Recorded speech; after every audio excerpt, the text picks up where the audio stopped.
Muy bueno. Buen día, buenas tardes, buenas noches, dependiendo del horario en el que estén viendo este video. Soy Ignacio Mira y el objetivo de esta breve clase grabada es que podamos trabajar sobre lo que es la teoría de la renta, ¿sí?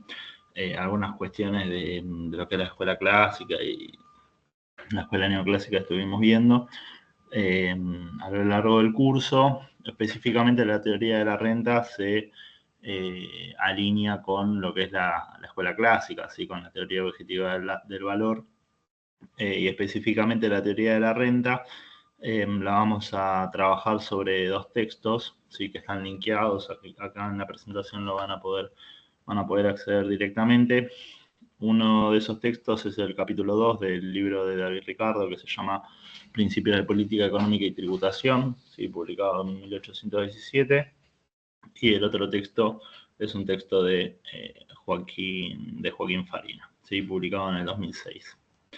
Bien. Bueno. El objetivo concretamente, ¿sí? de la teoría de la renta, para que tengan como idea, ¿sí? Es un concepto que introdujo David Ricardo en el libro que les mencionaba, específicamente en el capítulo 2.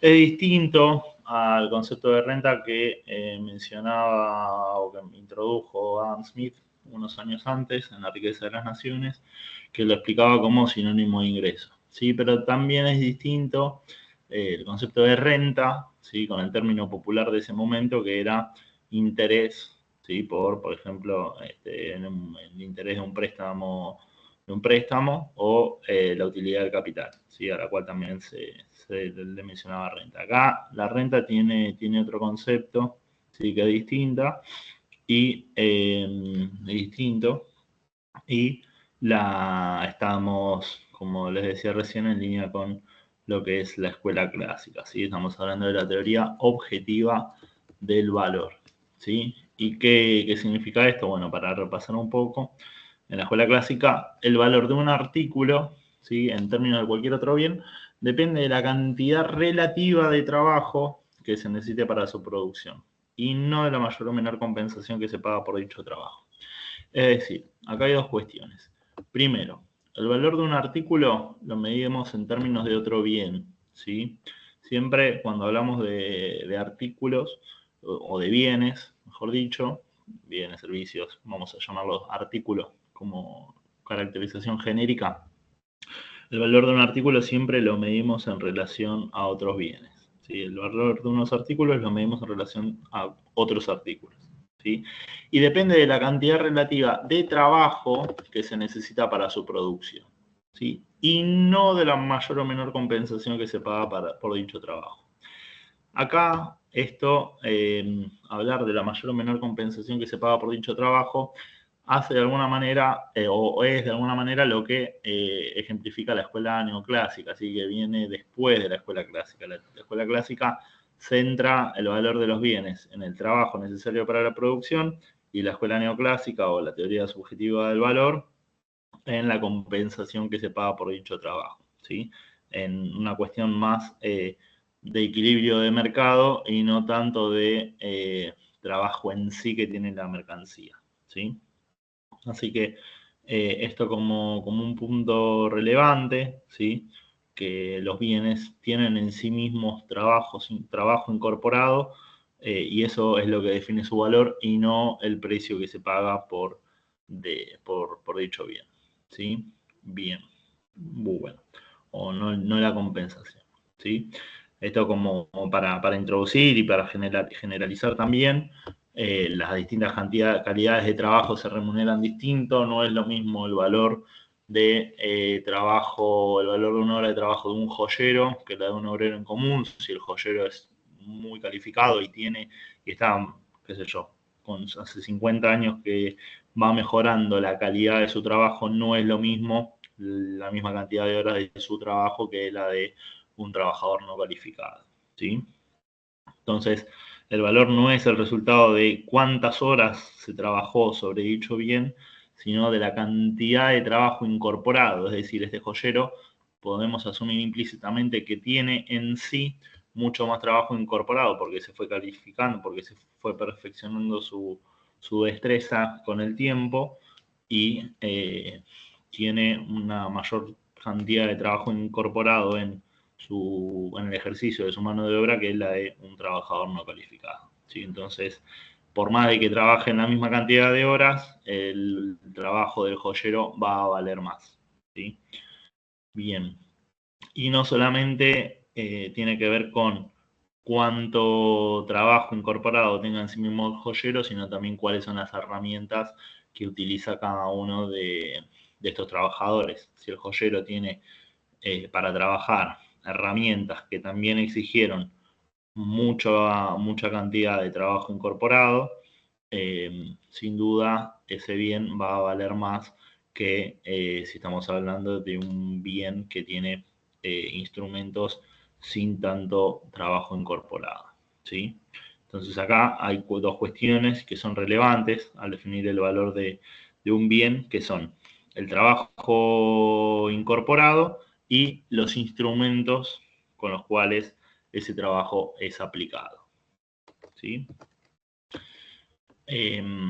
Como referencia, que sepan que también hay distintas relaciones en cuanto a los sectores productivos en una economía y en el marco de lo que introduce David Ricardo, ¿sí? Cuando hay distintos sectores productivos que tienen distinta proporción de capital circulante respecto al capital fijo.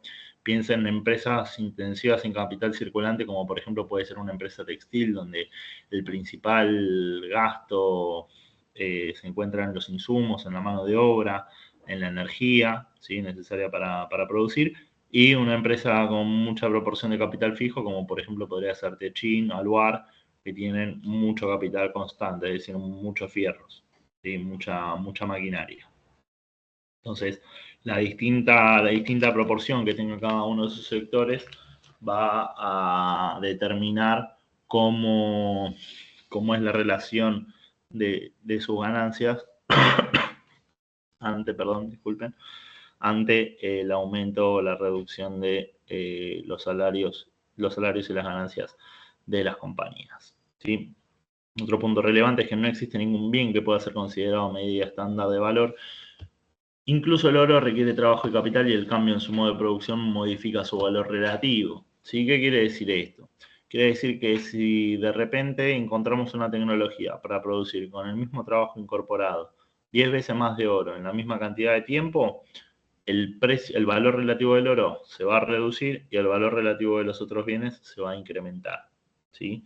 En términos de oro, ¿sí? Entonces, el oro en ese momento era la moneda de transacción más habitual. Y entonces es relevante decir que no podemos simplemente comparar distintos bienes según su valor en oro, sino que también tenemos que considerar al oro como un bien que requiere trabajo y capital. ¿Sí? Bien. Y otro punto relevante en la teoría del valor es que las tasas de ganancia de los distintos negocios tienden a igualarse. ¿Sí?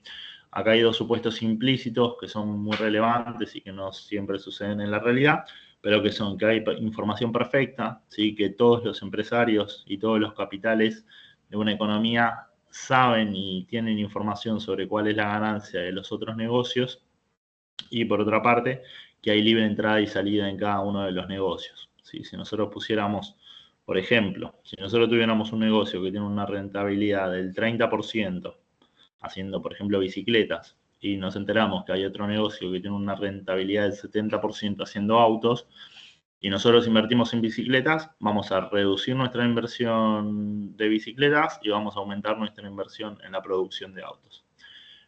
¿Cuál es el mecanismo por el cual se igualan? Bueno, cuando nosotros reducimos nuestra inversión en la producción de bicicletas, las cantidades ofrecidas de bicicletas se van a reducir. Al reducirse las cantidades ofrecidas, va a aumentar su precio y eso va a hacer que aumente la ganancia de las bicicletas. Del 30% a, por ejemplo, el 50%. Y la mayor inversión en la producción automotriz, que en un principio rinde el 70%, va a hacer que aumenten las cantidades producidas, que se reduzca el precio de los automóviles y que la ganancia en la producción y que la ganancia en la inversión de automóviles baje del 70 al 50%. ¿sí? Por ejemplo. Entonces, esto es un concepto relevante para que de alguna manera pueda funcionar de manera bien articulada la economía y principalmente el flujo de capitales entre distintos negocios, ¿sí? Bien, esto como conceptualización de lo que es el valor, ¿sí? En la escuela clásica y en particular en David Ricardo, pero concretamente cuando hablamos de la renta de la tierra, ¿sí? Entendemos que la renta, como definición, la renta es aquella parte del producto de la tierra que se paga al terrateniente, es decir, al dueño de la tierra, por el uso de las energías originarias e indestructibles del suelo. Es decir, el alquiler, ¿sí? La renta es una parte del alquiler que se le paga al terrateniente por las características que tiene el suelo que me ofrece ese terrateniente, ¿sí? Es una suma que le paga el agricultor al terrateniente, pero no es equivalente al total del alquiler, sino que es equivalente a una parte de ese alquiler, ¿sí? Para caracterizar específicamente a lo que es el recurso de la tierra, ¿sí? David Ricardo hace una distinción en que la tierra no es un recurso inagotable, ¿sí? A disposición del hombre, como podría ser el agua o el aire, sino que la tierra es limitada, ¿sí? La tierra es limitada y tiene distintas calidades, no es que la tierra que existe es toda homogénea, sino que hay distintas calidades. Entonces, al haber distintas calidades, quien empieza a producir la tierra lo va a ir siempre primero hacia las tierras de mejor calidad, ¿sí? Van a ir a producir las tierras de mejor calidad. Y una vez que se agotan las tierras de mejor calidad, los productores que tienen intención de producir más alimentos, por ejemplo, van a ir a producir en la tierra de segunda mejor calidad, después en la tercera y así, en un orden descendente, ¿sí? Entonces, decimos que la magnitud de la renta de la tierra va a ser la diferencia entre el precio pagado por la tierra de mayor calidad y la de menor calidad, ¿sí? Va a ser la diferencia entre alquileres que se pague por las distintas tierras, ¿sí? En este sentido es que hablamos de renta diferencial, ¿sí? Porque la renta de la tierra es una parte que le paga el agricultor al dueño de la tierra, pero la diferencia entre la mejor y la peor es la renta diferencial que existe, ¿sí? Bien. Bien. ¿Cómo funciona en términos históricos, si se quiere, la dinámica y el planteo de David Ricardo? Bueno, básicamente lo que propone David Ricardo es que las sociedades con el progreso se van haciendo más ricas. Al hacerse más ricas se vuelven más solventes económicamente y pueden sostener un mayor nivel de población, ¿sí? Más personas viviendo. Si hay más dinero puede haber más personas. Que haya más personas aumenta la demanda de alimentos y al aumentar la demanda de alimentos, dado que los alimentos se producen en la tierra, o se producen, mejor dicho, de manera intensiva con el factor productivo tierra, al aumentar la demanda de alimentos, aumenta la necesidad de producir en las tierras más fértiles disponibles y aumenta la demanda de tierras disponibles para ir a producir esos alimentos que son ahora más demandados, ¿sí? Primero se producen en las tierras más fértiles y luego comienzan a utilizarse las tierras más fértiles que hay disponibles, ¿sí? Pero siempre menos fértiles que las primeras, ¿sí? Bien. Y cuando hablamos de que la producción en las tierras, cuando hablamos de bueno, ¿qué significa producir en las tierras menos fértiles? Bueno, básicamente que existe un menor rendimiento, ¿sí? Por hectárea en esas tierras menos fértiles, y eso implica que el costo unitario de los cereales que son producidos en esas tierras menos fértiles sea mayor, ¿sí? Dado que obtenemos menos invirtiendo lo mismo o que para obtener lo mismo necesitamos invertir más, ¿sí? Bien.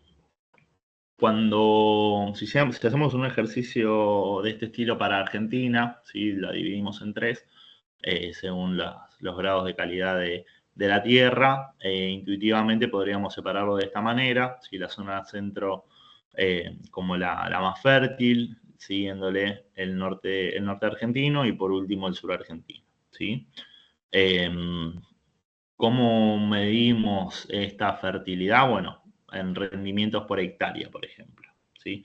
¿Cuántos granos, cuántas toneladas de soja podemos, o cuántos quintales de soja podemos obtener por hectárea en cada una de estas zonas? Bueno, en la zona 1 vamos a tener más quintales por hectárea que en la zona 2 y en la zona 2 más quintales por hectárea que en la zona 3, ¿sí?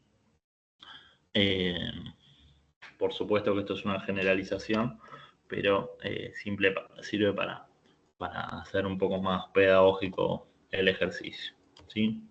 Entonces, si nosotros empezamos produciendo en la zona, en Argentina, si llegamos a Argentina no sabemos nada, llegamos en un barco al puerto de Buenos Aires de casualidad y tenemos que empezar a producir en algún lado.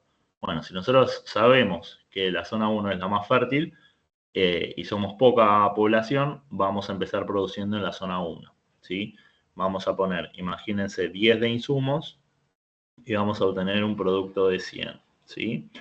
En este caso, la renta que obtiene, la renta diferencial que obtienen los dueños de la tierra es nula, ¿sí? Es nula porque esa tierra es la que define el precio de los alimentos, ¿sí? Esa tierra es la que define el costo de la producción de los alimentos y a su vez es la que define el precio. Entonces, no hay otra tierra peor para comparar, ¿sí?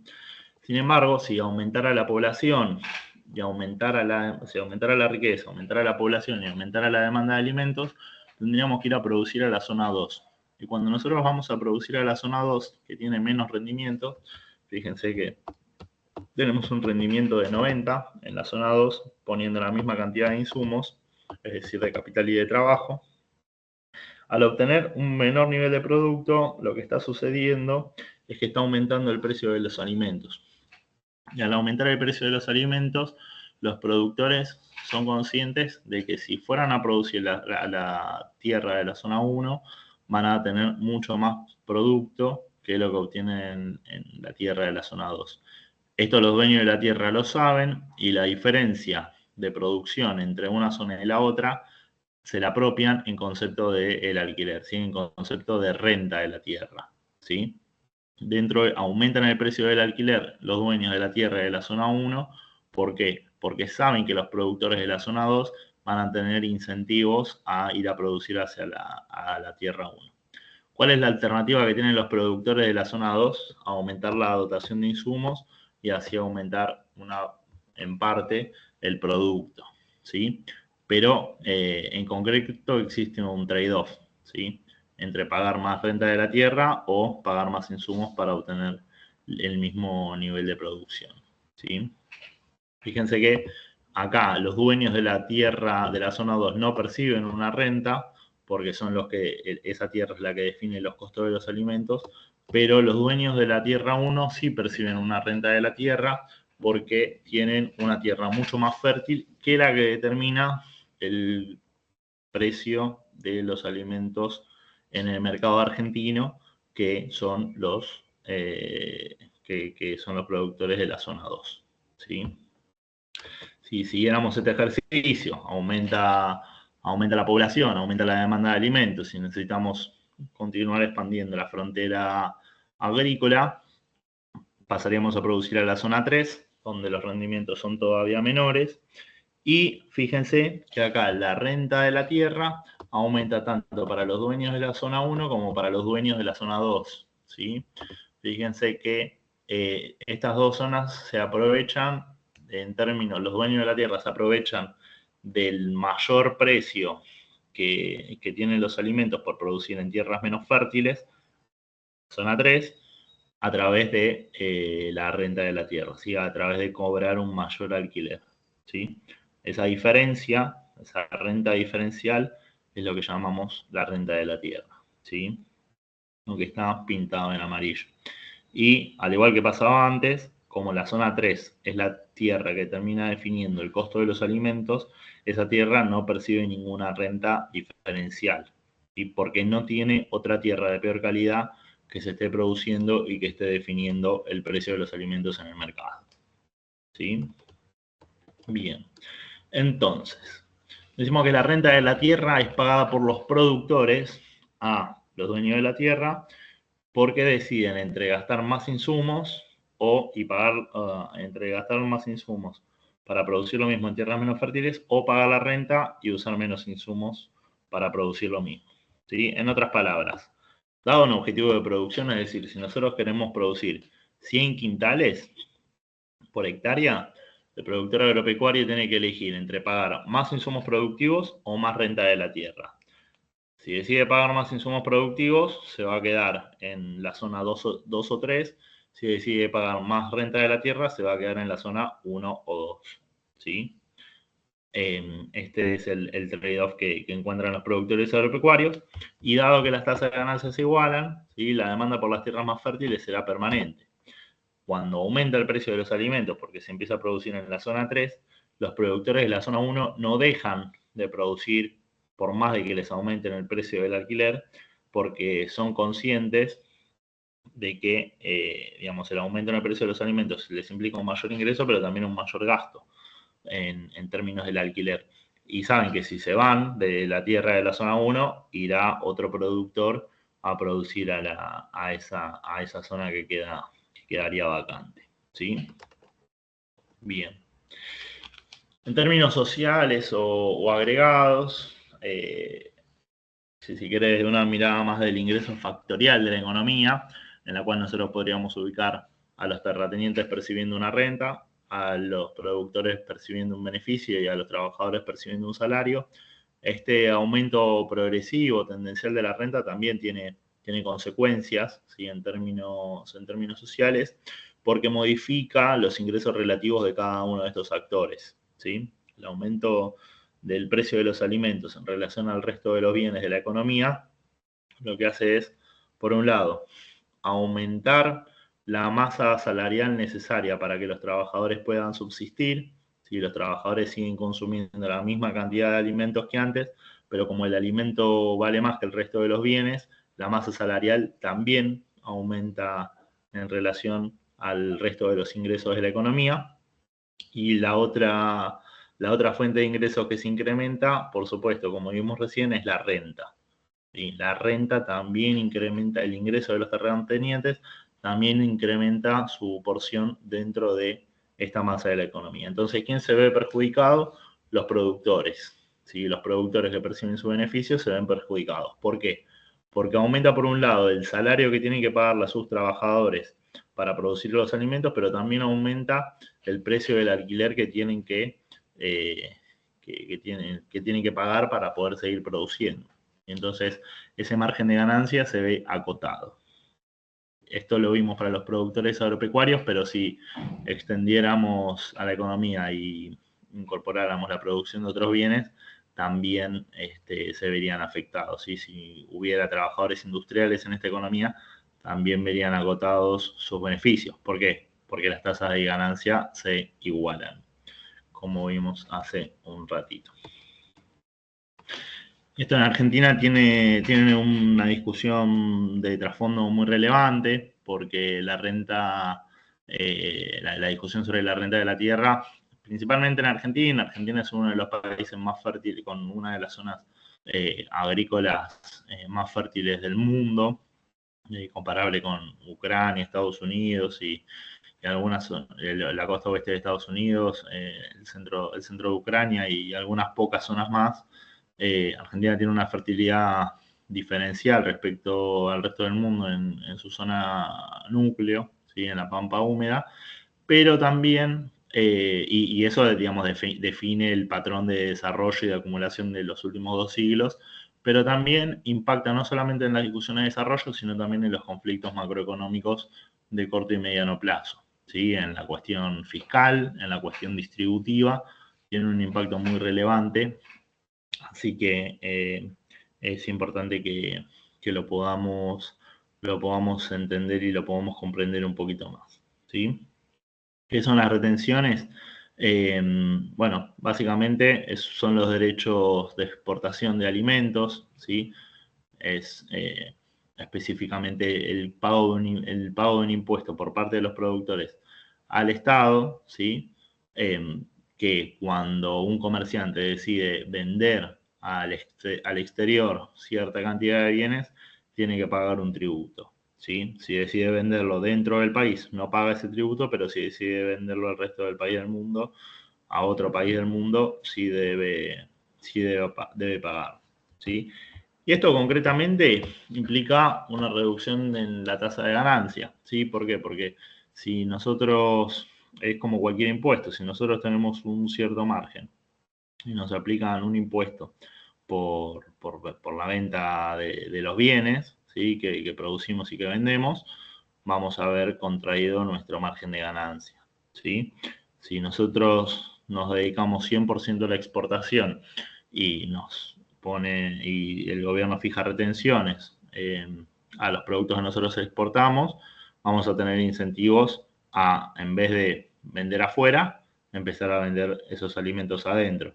Pero aumentar los alimentos adentro también implica aumentar la oferta de los alimentos y que se reduzca el precio de los alimentos en la economía.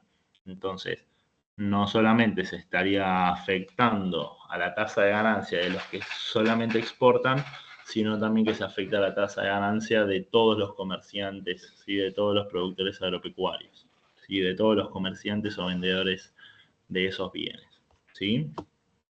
En este sentido, dado que las tasas de ganancia se igualan, ¿sí? El vendedor o el comerciante que decide vender sus alimentos al resto del mundo o a Argentina ve contraída su tasa de ganancia, es decir, para mantener esa tasa de ganancia, tiene que ir al dueño de la tierra y decirle, che, no puedo pagarte lo que te venía pagando de alquiler, te tengo que pagar un poco menos, ¿sí? El dueño de la tierra tiene menos margen para sostener la renta diferencial que había adquirido previamente y de alguna manera esa ganancia que se contrajo por las retenciones puede recuperarse con la reducción de la renta de la tierra que percibe el dueño de la tierra, ¿sí? Y esto, como decíamos, es relevante porque por la fertilidad del suelo argentino y por la relevancia que tiene el agro en Argentina, porque no es que cuando, así como veíamos que la zona 3 termina definiendo el precio internacional de los alimentos, hay zonas que son menos productivas en otras partes del mundo que también definen el precio internacional de los alimentos, entonces hay una diferencia relativa incluso en la zona menos fértil de la Argentina respecto a los rendimientos que tienen otras economías del mundo y se contrae de esta manera con la imposición de las retenciones la renta de la tierra que perciben los terratenientes, ¿sí? Entonces, en términos bien sintéticos, la herramienta de las retenciones permite reducir o controlar el precio de los alimentos, ¿sí? Que es la fuente de subsistencia de los trabajadores, y de esta manera controlar el nivel de precio general de la economía, ¿sí? A su vez, sostener o incrementar la tasa de ganancia de los productores de todos los sectores productivos, ya sean agropecuarios, industriales, etcétera, pudiendo incentivar el desarrollo de nuevos sectores productivos. Es decir, cuando sostenemos o recuperamos parte de la ganancia de los productores, no solamente se ven beneficiados los productores agropecuarios, sino también los productores de otros sectores productivos, porque, como dijimos, las tasas de ganancia se igualan y al haber menos presión sobre esa tasa de ganancia, se incentiva el desarrollo también de nuevos sectores. Otra posibilidad que da esta herramienta, ¿sí? Es reducir o controlar los ingresos que perciben los dueños de la tierra por el uso de su suelo, es decir, morigerar cambios significativos en la renta de la tierra. También favorece la diversificación productiva, ¿sí? Se evita el monocultivo y el agotamiento de los recursos del suelo. En este sentido, hay una articulación entre, bueno, si solamente producimos soja durante 20 años en la misma tierra, las propiedades y las calidades y los nutrientes de esa tierra se van agotando. En cambio, si un año hacemos soja, otro año hacemos trigo, otro año hacemos girasol, otro año hacemos cebada, los nutrientes se van de alguna manera reciclando o regenerando de una manera más armoniosa y agotando menos los recursos del suelo. ¿Sí? Y otra ventaja, quizás la más notoria, es que mejoran los ingresos fiscales del Estado. ¿Sí? Y al mejorar los ingresos fiscales del Estado, esos ingresos fiscales pueden ser también reasignados de otra manera hacia, digamos, desde los dueños de la tierra o desde quienes antes percibían esa renta diferencial hacia quien el Estado considere. ¿Sí? Bueno, dejo de compartir. Y bueno, cualquier duda, consulta, tienen, no sé si tienen mi email, pero se los digo, jignasiomira@gmail.com, jignasiomira@gmail.com, cualquier cosa, estoy a disposición. Gracias y saludos.